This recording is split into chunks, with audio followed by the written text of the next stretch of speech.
Corona સામે તો આપણે લડી રહ્યા છે, પરંતુ અચાનક એક એવી બીમારી આવી ગઈ છે જેની વાત સાંભળશો તો આપ કદાચ ચિંતામાં વધારો થશે। અમદાવાદમાં કોરોના વાયરસથી પણ વધારે ખતરનાક વાયરસ ત્રાટક્યો છે। ફરીથી કહું કે અમદાવાદમાં કોરોના વાયરસથી પણ વધારે ખતરનાક વાયરસ ત્રાટક્યો છે। આરોગ્ય વિભાગે એલર્ટ જાહેર કર્યું છે। આ રોગનું નામ મ્યુકોરમાઇકોસિસ છે। મ્યુકોરમાઇકોસિસ આરોગ્ય વિભાગે જાહેર કર્યું છે। કોરોનાથી સાજા થયેલા લોકોને આ રોગ લાગુ પડી રહ્યો છે। કોરોનાથી સાજા થયેલા લોકોને આ રોગ લાગુ પડી રહ્યો છે, એટલે કે કોરોનાને માત આપ્યા પછી પણ લોકો જે રાહત લેતા હતા, હવે ફરીથી કોરોના નહીં થાય, પરંતુ આ નવી બીમારીએ આરોગ્ય વિભાગની ઊંઘ હરામ કરી નાખી છે। અમદાવાદ સિવિલમાં અત્યાર સુધીમાં 44 કેસ નોંધાયા છે આવા, અને ધડાધડ એક પછી એક આવા કેસ આવી રહ્યા છે। મ્યુકોરમાઇકોસિસ બીમારીના કેસ આવતા જ એલર્ટ થઈ ગયું છે।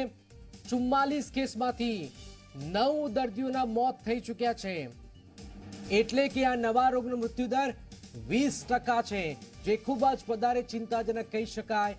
આ બીમારીના લક્ષણોમાં દર્દીને શરદી, થોડા સમય પછી નાક બંધ થવું, રસી પડવી, અઠવાડિયા બાદ નાકમાંથી ગાંઠ થાય છે।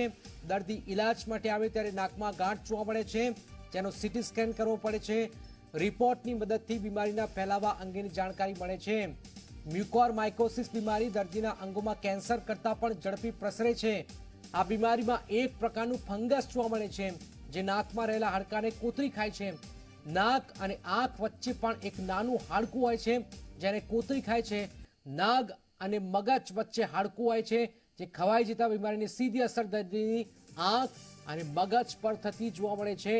ખાલી શરદી થયા બાદ આ પ્રકારે સમસ્યા ઊભી થતી હોવાથી દર્દીઓ એડવાન્સ સ્ટેજમાં સારવાર માટે આવે છે।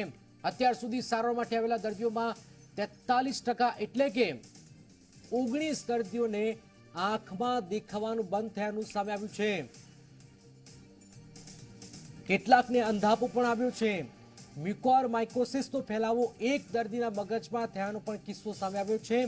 વિદેશમાં મ્યુકોરમાઇકોસિસ બીમારીના કારણે મૃત્યુદર 50% જેટલો જોવા મળ્યો છે, જે હાલ સિવિલમાં 20% જેટલો છે।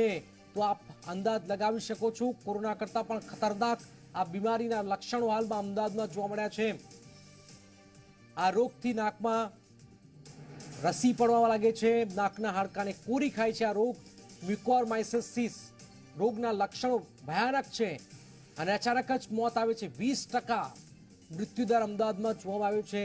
તો આપ સમજી શકો છો, કેન્સરથી પણ વધુ આ શરીરમાં ઝડપી પ્રસરે છે, અને આવી પરિસ્થિતિની વચ્ચે અમદાવાદ શહેરમાં 44 દર્દીઓ નોંધાયા છે, અને આ 44માંથી જે મૃત્યુ આંક જે છે આપ જોઈ શકો છો, 44માંથી 9 દર્દીઓના મૃત્યુ થઈ ગયા છે।